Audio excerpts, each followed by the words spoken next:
Well, first of all, I would say it's uh, if you're interested in systems biology, it's you should get exposed to as many different disciplines as possible that constitute systems biology. So you should definitely take courses in biology, in molecular biology, in cellular biology, something that I hadn't done during my undergrad education.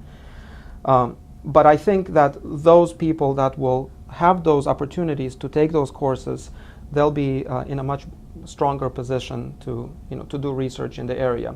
But at the same time, also taking courses in computer science, engineering, mathematics, and statistics is also very important, because you can't really do systems biology without understanding how to work with large data sets, how to analyze them, how to build models.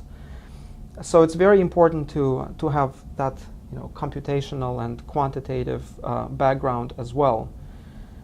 For example, my PhD student who works with me here, he goes to the lab and he does the experiments, so he can do all of that, but then he goes and analyzes his own data in MATLAB and writes, designs the models and simulates them. So he actually gets to do both, and I think that's really important. I think that's the new generation of scientists are going to have to be able to do both, or at least be able to understand the complete spectrum of systems biology research.